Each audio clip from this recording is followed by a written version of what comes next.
well. Fantastic. You play an instrument, correct? I play guitar and drums. Guitar and drums, and which do you like better? Guitar, because that was my first instrument. That's the instrument that you kind of write music on. Now, why do you? Now, I want to get to the bottom of this. The main reason you started playing music, and if it aligns with what I think it is. Well, I got inspired by the movie School of Rock. That's basically how it started. Oh, really? I watched that movie and I decided I wanted to write a song. So I wrote a song when I was like 10 years old, and I didn't know how to play an instrument at the time, obviously. And then that led by succession of events into actually learning guitar. Do you remember that song? Kinda, yeah. Now, what was the message of the song? There was no message at all. It was just the random ramblings of a 10-year-old. I would love to hear that one day. Oh, I thought it was always just to impress girls. I thought that's why everyone picks up a guitar. Well, any guitar player is going to try that from time to time. Because why wouldn't you? Right. I mean, you're up there. You already have everyone's attention. Mm-hmm. Now you're demonstrating value. The Always Sunny Dennis system, demonstrate value. You can play an instrument, you can play guitar. The weird thing is, I've talked to girls about this, and they find it uncomfortable when someone plays them a song. It has to be in the right setting. Right. Well, I'm reading this Elvis book, Last Train to Memphis, and he would just play all the time, just hanging out, and he'd be like, hey, someone would have to ask him because he was a shy guy, but he'd have no problem doing just like two people hanging out on a Wednesday night. I'm just gonna start playing like 10 songs here for you. Yeah, see, the culture's changed now, because I've been in situations where I'd have another guitar player in the room, and then we'd both start playing together, and there'd be maybe 5, 6 other people, and they'd just be looking at us like, why are you playing guitar? Oh, in college? Before college. I remember a specific time in high school, because I had a band in high school, and so we kind of hung out, and then there were other people there, and we'd be playing guitar, and they'd just be kind of giving us weird looks as they talked amongst themselves. So the guitar wasn't cool at that point? No, it's incrementally going out of style, and that's why Gibson declared bankruptcy a couple years ago, because all the young people are more into the mixing boards and the Pioneer systems, all the electronic stuff. There's still a large amount of people who find classic rock and older type of music interesting, and the guitar is still cool generally, but it's not as interesting to people as it may have been in the 60s, 70s, 80s, and 90s. Back then, if someone started playing a guitar in a room of a few people, everybody would start watching the person playing the guitar. Now it's a hit or miss. Now, but so it sounds like you don't like electronic dance music. Or how about house music? I don't like music that erases the human element. So if you need the DJ, you need the human to put together the song, right? Well, increasingly that's not the case, because, as I said in my latest video on my YouTube channel is about music, and there's this new app that writes a song for you. All you do is click a button, and it allegedly composes a song for you. And the whole idea is so that people can act like they're musicians because an app made them a supposedly original song. Now, that's not necessarily what the EDM and dubstep artists are doing, but they are nevertheless sitting at a computer, sampling other people's music, ripping off other people's music, and then putting a bunch of effects on it. And ultimately, anybody can learn how to do that. It's like learning how to use a computer software, whereas learning an instrument and composing music requires a lot of time and discipline. So if you're going to become a songwriter, and presumably you're going to learn guitar or piano, that requires several years of discipline and focus to get to a point where you can be pretty decent at that instrument and then start writing decent songs. Whereas with electronic music, all you really have to do is sit down at the computer and focus for maybe a few days on how to learn the program. And so I just don't have respect for people who don't actually take the time to learn a real instrument and then compose music with the physical instrument. Mm-hmm. But you would say that some of the house DJs are great musicians. If they play actual instruments, then sure. If you can be a house musician.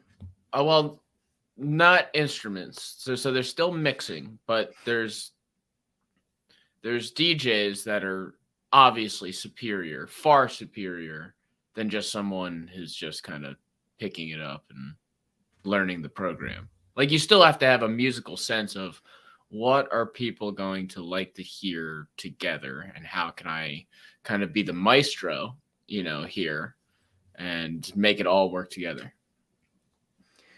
Perhaps, but if you're not actually playing an instrument and you're not recording an instrument, then there's no human element. And ultimately what these people are doing is they're just sampling other beats. And so it's like you create electronic mix. You can literally sit down at a MacBook Pro and press the key H, and it's going to be like boom, boom, boom, boom. And that's all you have to do. And then you could press other keys and it'll make different sounds. I've gone through GarageBand, experimented with that all the time. And it's like, wow, if I did this on stage, people would think that I'm some experienced DJ, yet I've never done this for more than 5 minutes. So it's not as skilled as they make it sound. They're kind of computer nerds who happen to have an interest in making sounds. But the thing is, music is so much more than sounds. It's something which expresses an order. And as I made the case in my video, the goal of music, as traditionally understood, was melody. So the harmony, the rhythm is there to kind of support the melody. And that's what's fading out of modern music, not just electronic, but rap, pop, hip hop. Melody is going out of fashion. And then you just have this pulsing rhythm. And I'm sure they're hearing a lot of that at Lollapalooza this weekend, where people are just spastically moving to this just repetitive pulsing rhythm. And so it kind of mimics the forces of nature. It kind of reflects our animal nature rather than trying to elevate people up to something higher. So melody is kind of the spirit, whereas rhythm is sort of our animal instincts. And if music is directed towards the latter rather than the former, that is going to reflect itself in the society. And one example of that is when the Rolling Stones played the song "Sympathy for the Devil" back in the 60s. And it's not, if you listen to the recording, it's not a super intense song, but when they play it live with a lot of guitar distortion and the drums are pounding and the people are really getting into it, it's arousing this intense passion in the people where they go crazy. And you look at all this type of modern music with this fast pulsing rhythm, people go crazy to it. And you see this in metal and hardcore punk music as well, where the music is designed to create mosh pits, to create destruction. And so it's all kind of directed towards this nihilistic chaos, this passion for annihilation, whereas true music should be directed in the opposite direction, so towards beauty and construction and spirit. So who are you? I have many questions, but who are you enjoying right now? I haven't even been paying attention to music recently. Well, I'll tell you what, Matt. I went to a concert Friday night here in Chicago. His name is Duckworth. Duckwrth, and he combines a little bit like R&B and rap. And he was awesome. So he had a full band there with him, and this was at Bottom Lounge, West Loop, in case anyone wants to check it out. But yeah, he had converted guy like his whole album. So he had a guitar, he had drums, he had a backup singer, and it was awesome. It was great. So that's a new guy if you're looking for a new guy to listen to. Now back to the subject matter at hand here. You say now, but you would consider it music though, right? House music. You said pop is the deconstruction, rap maybe, but it's still music, right? It's music light, because I think in this relativistic culture, there's this tendency for people to say anything can be music, anything can be art. So, and this is particularly worse in the art world, where people will just throw some paint on a canvas and say this is a work of art because I say it is, and it's not. Well, the thing is with those types of artists, right? So that's abstract. All of those artists that are making those obscene amount of money, right? From quote unquote random shit on a canvas, they have all perfected art, right? So they could draw a landscape. They've been to art school, they could draw the apple in the bowl and it would be perfect and realistic. But since they've finally made it to that point, now they're expressing themselves as an artist, and so that's what is selling, not so much just the art piece itself. But that doesn't make it art still.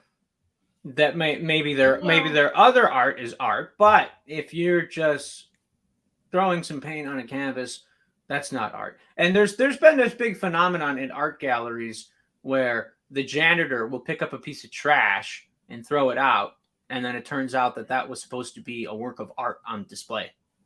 So obviously that's not art. If someone considers it art, then it is art, right? No, because that's this nominalist idea. Well, that's like religion, though. It's like a lot of people believe in certain religions. Now, some outside observer could say, no, it's been proven scientifically that's not the case. But since some believe in it, it still exists as a religion. Just like some art would still be art, even though the majority of people on the outside of the of the piece would say, oh no, that's just a trash can. Yeah. So but what you're arguing for is moral relativism, that just because a group of people say it's true, therefore it's true to them. I'm coming from a position of saying actually there is objective truth, and as a way of proving this, if people go to Paris, they're all going to flock to the Notre Dame Cathedral. They want to see that, and no one's going to desecrate the Notre Dame Cathedral. People naturally respect it, even if they're secular and atheistic. They still look at this building and say, "Wow, that's beautiful." People worked on that for their entire lives, and they died before its completion. That commands respect. On the other hand, there are all these ugly project buildings on the outside of Paris with graffiti all over them. Now, why does that happen? That happens because people intrinsically understand that there is an objective standard of beauty, and they are willing to desecrate something that is objectively ugly, and they are not willing to desecrate something that is objectively beautiful. So the argument can be made for moral relativism in certain respects, but everybody intrinsically knows that there is truth, there is beauty, there is good. These are universal categories. They are not all relative to the individual. And that applies also to music, of course. Right. Okay, so back to that. I know that but like a rap song could have like good rap has melody, rhythm, and Metallica can't do what Kendrick Lamar does, and Kendrick Lamar can't do what Metallica does. But I would consider them, if you like music like I do, like equally good musicians. Well, undoubtedly one is going to be better than the other. I hold to that. I don't think everyone is just equal in their talent. See, this whole idea that everyone's equal. Obviously, people have a wide range of talent, and so the way I look at it, this was the case that the English philosopher Roger Scruton made the case. He said when young people are being educated to understand music and what's objectively good and not good, uh, he said you show a class of students Lady Gaga's Poker Face, and you say, listen, this whole verse is only one note. Blah, blah, blah, blah, blah, blah, poker face. Blah, blah, blah, blah, blah, poker face. And then you show something by Elvis, which was the example he used, and say, okay, here you have a melody. Now, these are both pop songs, but if you can kind of deconstruct them, you might see that there's logical reason to prefer one over the other, because one has actual skill, actual time and effort was put into constructing this great melody. It stands the test of time. People still listen to Elvis. Who's really going to listen to Poker Face in 50 more years? So a lot of it comes down to what can stand the test of time.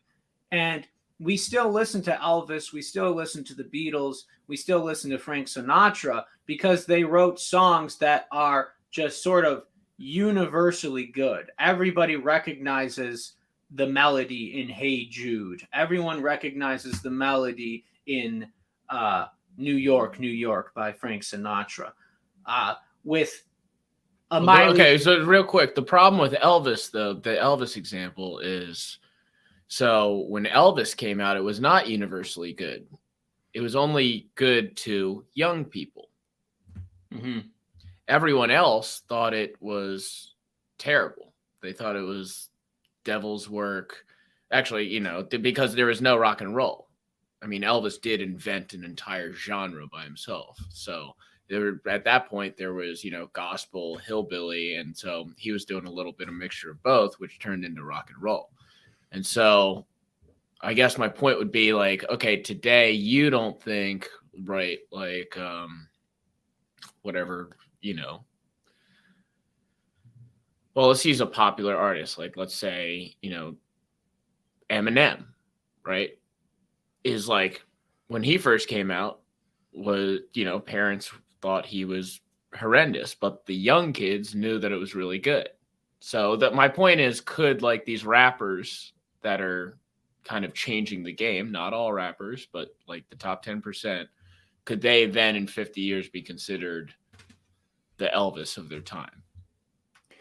I highly doubt that, because the thing with older artists, even Buddy Holly would fit into this category of a rock and roll artist that the parents said this is the devil's music. They were still writing these great melodies that would sort of echo throughout the ages. So everybody would hear that melody, even someone whistling it, even someone just playing it on a piano, and immediately say that's that song.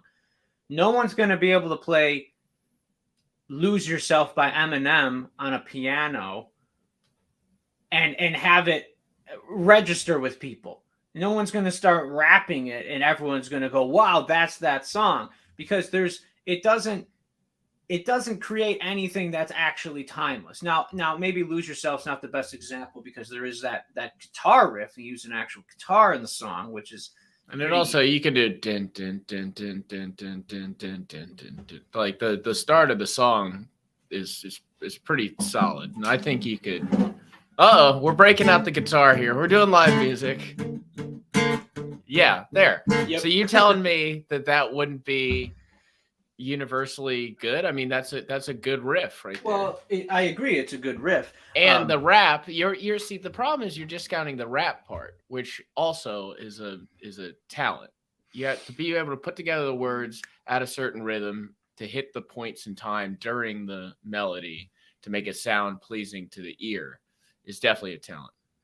Well, there's no melody. It's a sense of rhythm. There's no melody in the song, really. He said maybe it's slightly in the chorus, but rap is monotone. It is poetry being read to a rhythm. So there's no melody. There's nothing that really raises you up to a higher level. There's nothing that sort of calls you to the divine in rap music. Now, a lot of people like it. I think with rap, it gets people sort of pumped up. It gets them into a sort of mood. Um, but it doesn't accomplish what music has traditionally sought to accomplish, and that is to sort of elevate being. Rap does not accomplish that, and rap will not be remembered in 500 years the way that Beethoven or Mozart are remembered right now, because Beethoven and Mozart could create melodies that are so powerful that people are always going to remember and recognize them. And so but this is not to say that there's not music that's being made timeless right now. So I had to make a presentation for a music appreciation class that I took in high school, and you had to pick a new artist that you think could be timeless. And I don't think many artists right now are going to be timeless, but I did pick an Imagine Dragons song, the song called Demons, and I looked at the lyrics. I said, okay, this does have a great, powerful melody, and the lyrics are about a topic that can apply to human beings in all ages. And I compared that to a Miley Cyrus song. I think it was called "We Can't Stop," which is about snorting cocaine in the bathroom at a club. And I said, see, this is how we must distinguish between objectively good, timeless music with a great, enchanting melody and just trash that is trendy and pop culture that is never going to stand the test of time. So that's the ultimate difference that people need to see. But we live in this relativistic culture where people are too afraid to cast judgment and say that there might be a reason for preferring a certain type of music over another, and not everyone is just equal. You can't, just because you can make some noise on a Macintosh laptop does not mean that you are equally talented as John Fogerty of Creedence Clearwater Revival. Well, what about access though, too? Like,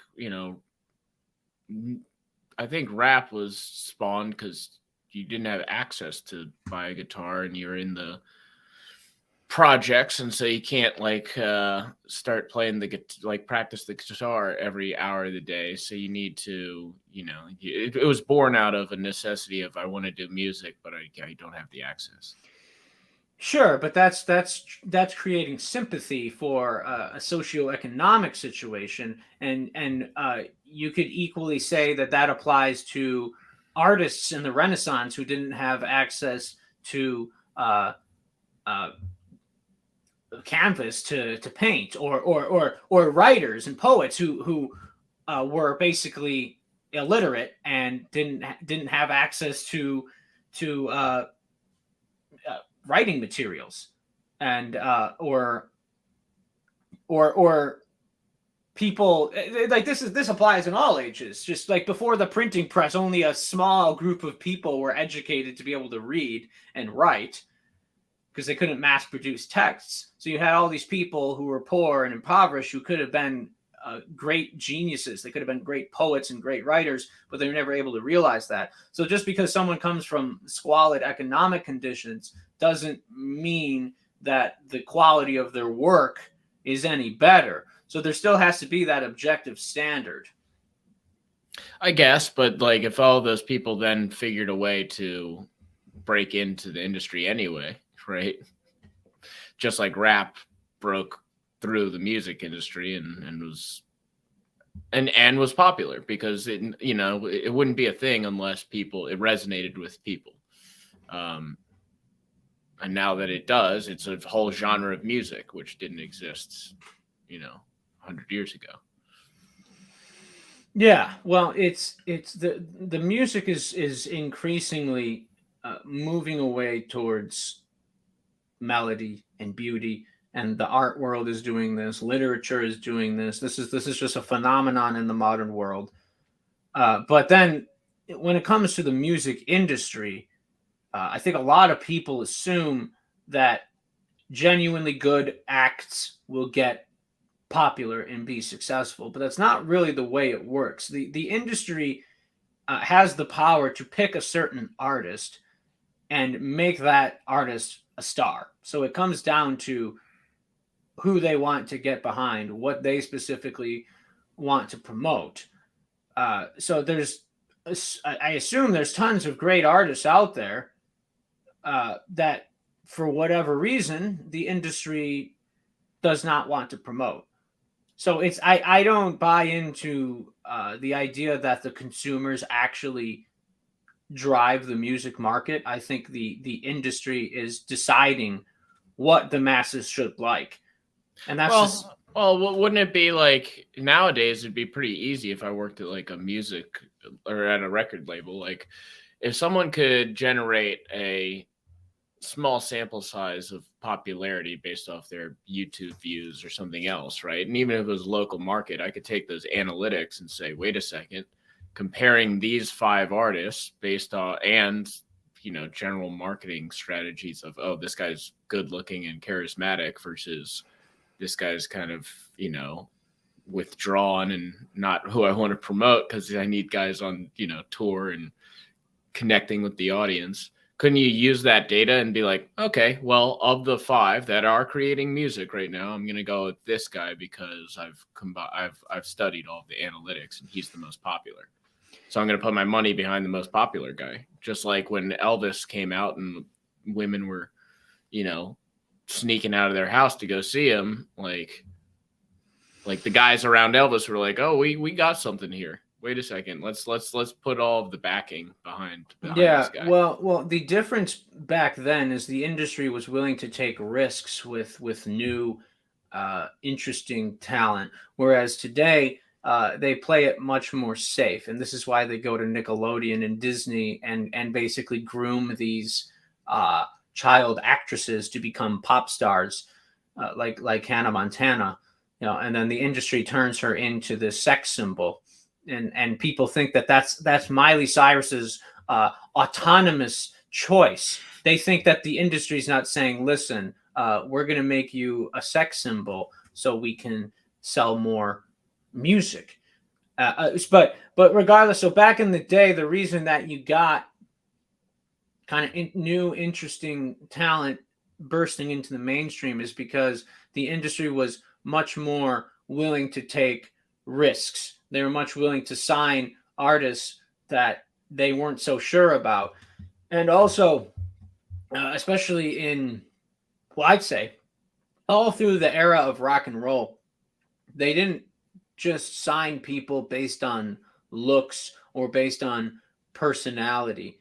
It was genuinely about the music. So this is why you had a lot of very ugly rock stars. Most rock stars were very ugly dudes. And they, especially in the 1990s, they didn't dress fancifully. They just dressed in jeans and flannels. That was like Kurt Cobain. But then in the 2000s, everything started to become about the whole image and the personality. And when I was in high school actively pursuing music, I would and looking into how do you get signed onto a record label. I saw this what do they even call them? The A&R people or whatever, the agents.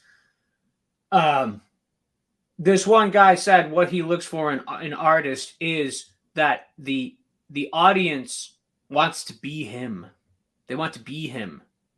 And it was nothing at all about the music. It was all about the image and the personality. And I thought, well, the goal of music is to make good music. That's what the industry should be signing. But they're not. They're signing because, oh, this person's going to be like a god and everyone's going to want to worship this person. So it's like it's based the industry now is all about just idolatry. Let's get this artist who's beautiful and the men will want to be with her and the woman will want to be her.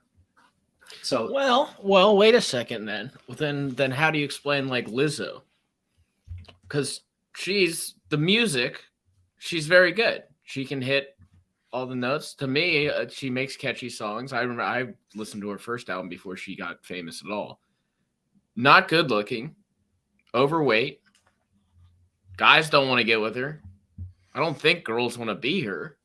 So really, it's just the music then. Well, there's always exceptions. Of course, there's going to be exceptions. And music is kind of it's different right now. It seems kind of like a free for all because every year as people move away from buying music through iTunes or record stores and just stream it on Spotify or SoundCloud, anyone can throw up music and put it online.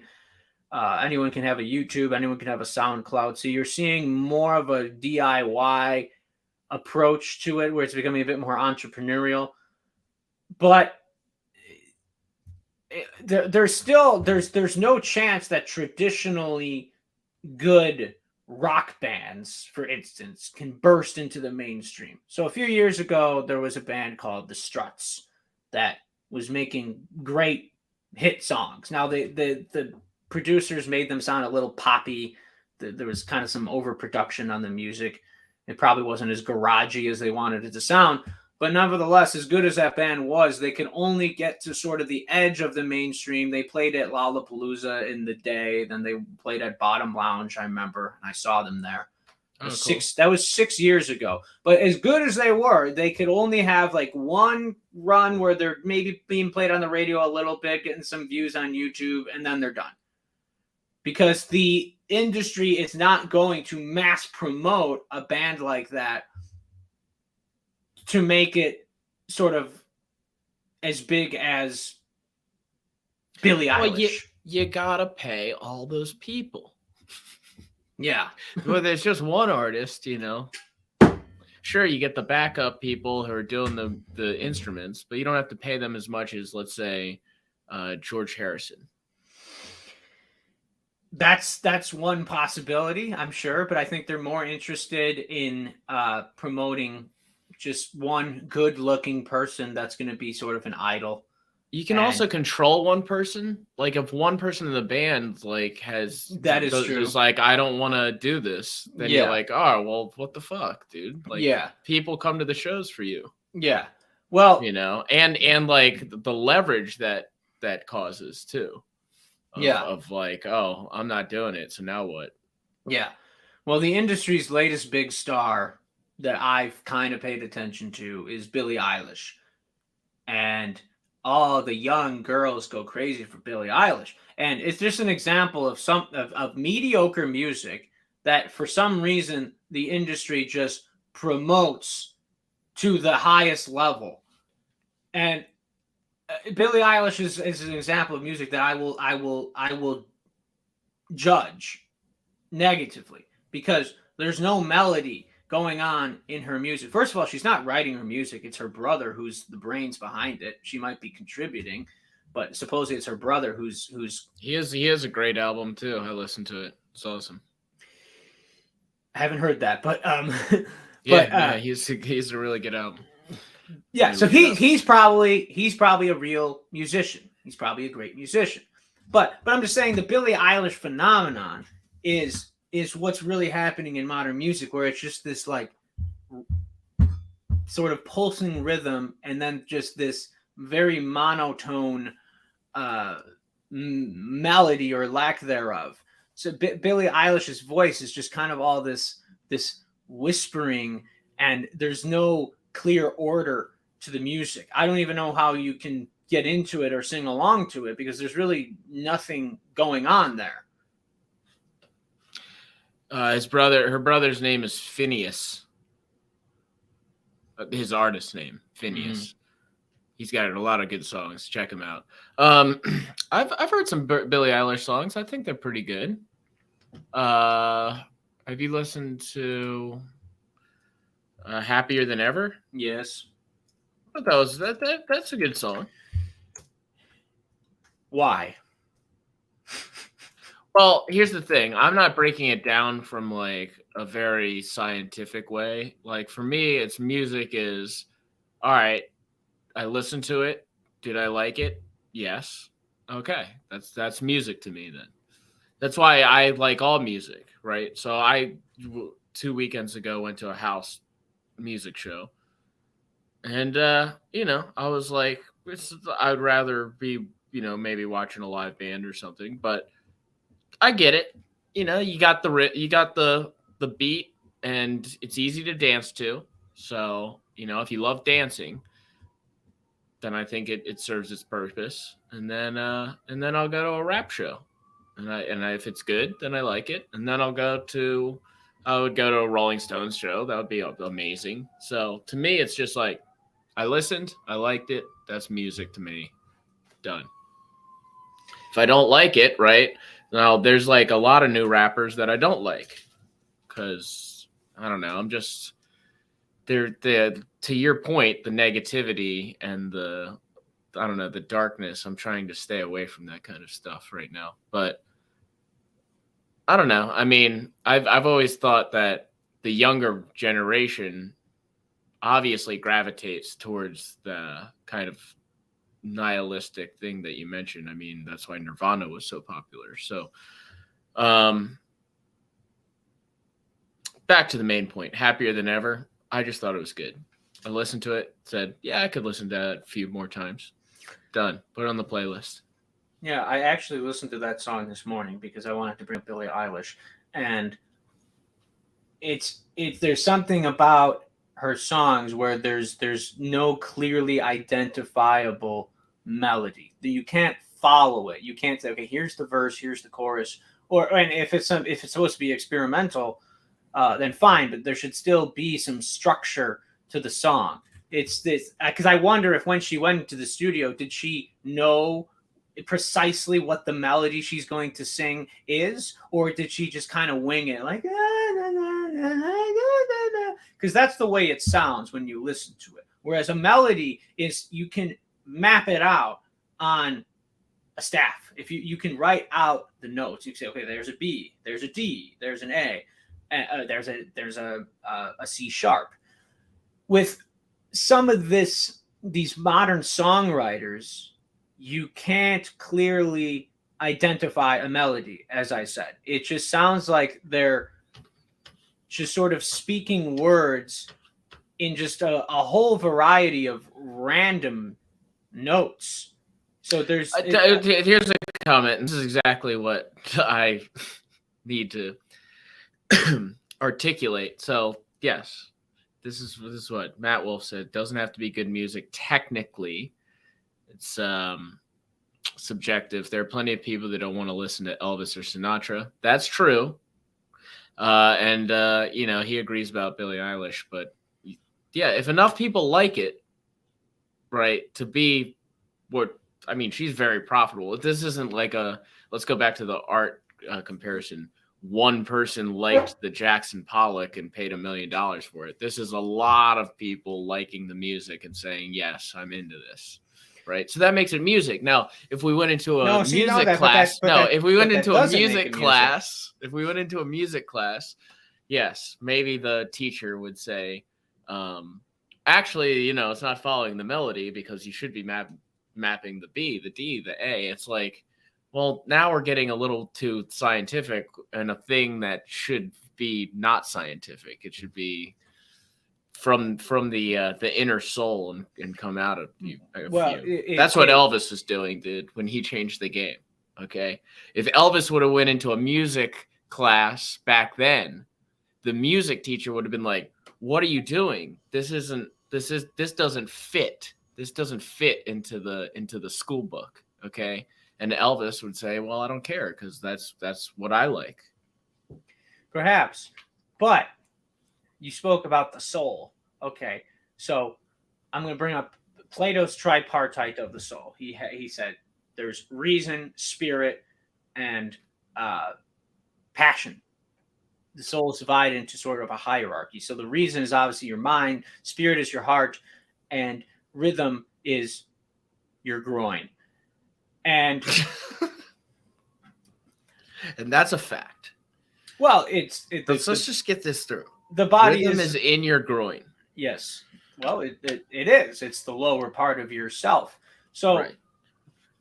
The music that you create will be an expression of your soul. And if your music is places total emphasis on rhythm and no emphasis on spirit or harmony or melody, then what that suggests is that your soul is aimed towards chaos and untempered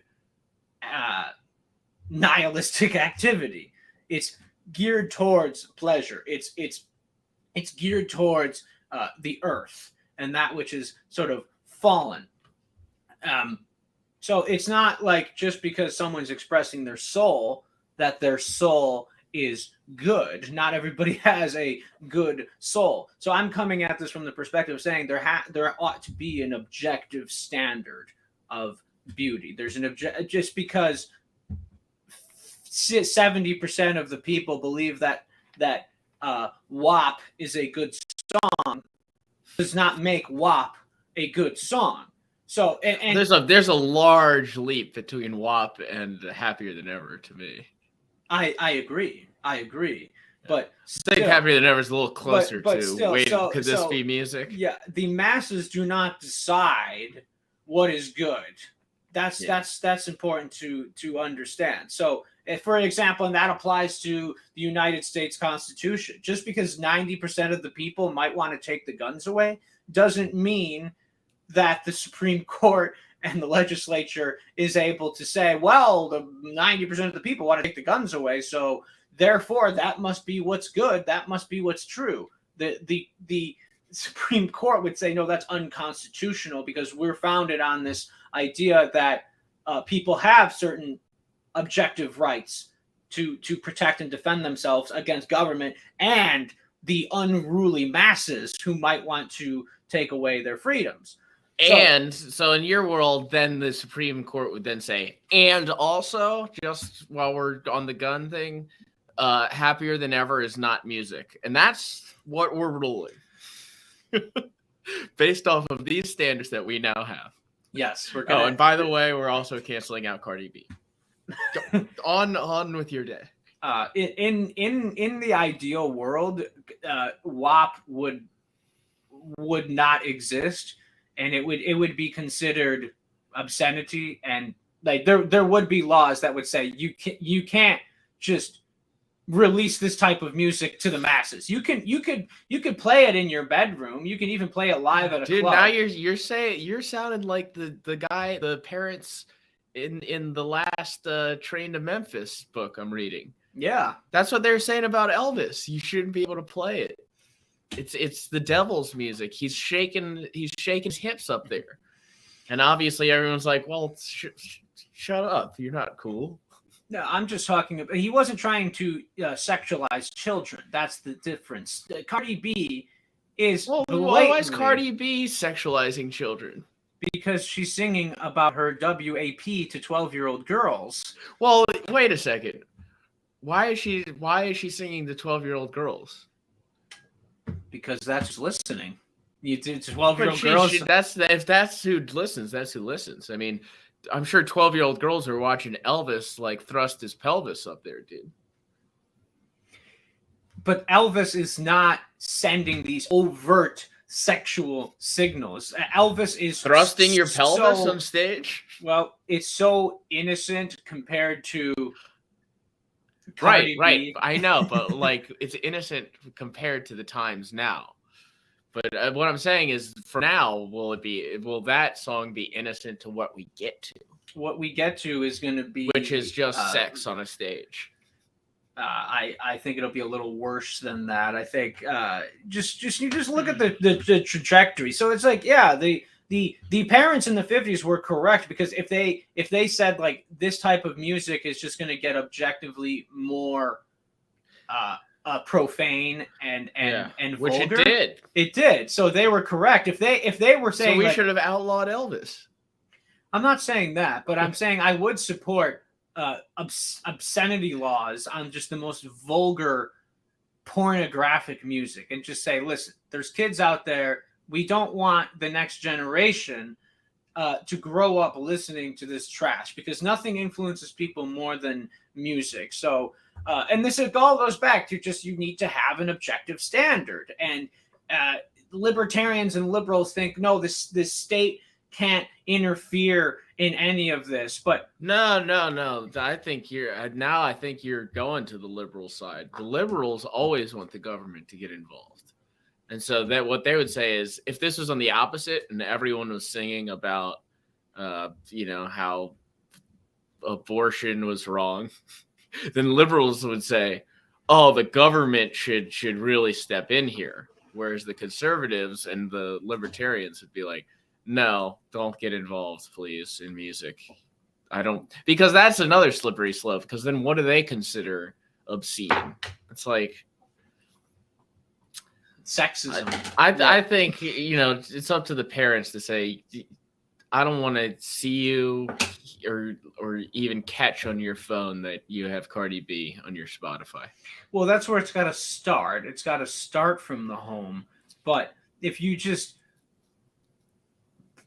send this message throughout the whole culture, this vulgar pornographic message, the kids are gonna hear it anyways. And well, they're gonna watch it on TikTok. They're good. That's exactly where I was going with this. So it's like the parents. Well, let me play my favorite TikTok clip. Often, baby, I can let the often. I see if I do this every day. I say often. Pulling out the coupe at the lot, Tony for 12 for SWAT, busting all the bells out the box. I just hit a lick with the box, had to put the stick in the box. That's Patrick Mahomes' little brother. It's just funny. Okay. Yeah. What are your thoughts on TikTok, dude? This is what's propagating all of these darn rappers. Yeah, TikTok. Now you got 12-year-olds. Yeah, well, here's twerking. Here's what I think of TikTok. So in the United States, if you go on TikTok, you make a new account and you're going to see content like what you just showed me, and then you're going to see 16-year-old girls half-dressed twerking and making sexual references, just doing very vulgar, trashy things. Meanwhile, in China, the country that owns TikTok, the average TikTok is something about science and education and doing actually interesting things that work people's brains and inspire people, because China actually controls what their people can see. And I'm not for and mass. You want that? No, I'm not for mass. I'm only for quote unquote censorship when it comes to obscenity. Like you can't. It starts with you can't yell fire in a crowded theater. Okay, you can't take off your pants in public and wave your schlong in front of a 5-year-old. Okay, that's obscenity. That's public indecency. You should be arrested. So it goes the same thing for if you're the music industry. You can't just promote these artists that are talking about their WAP to 12-year-old girls and scissoring on stage at the Grammys. Oh yeah, that's true.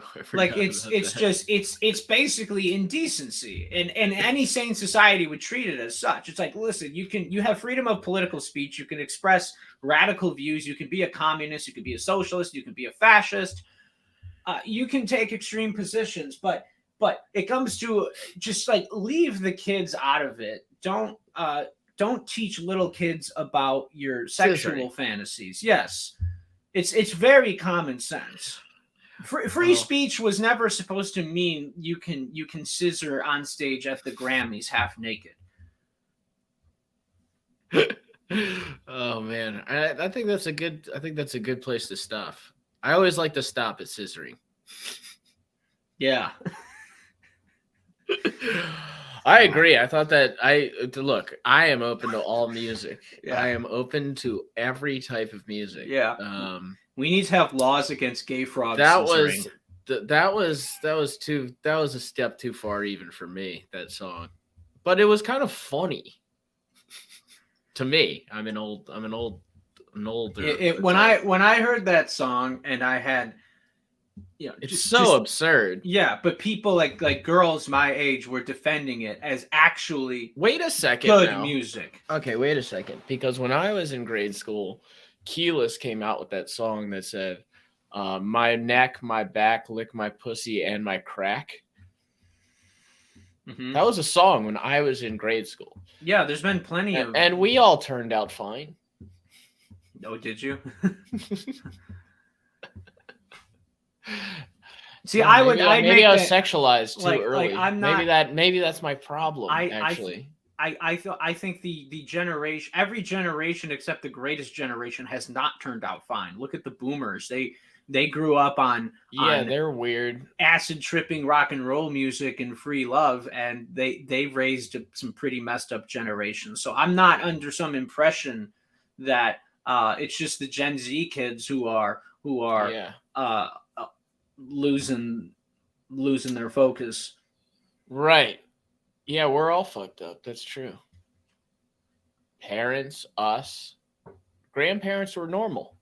Yeah, because the culture lost its way in the 60s. Had a normal, life.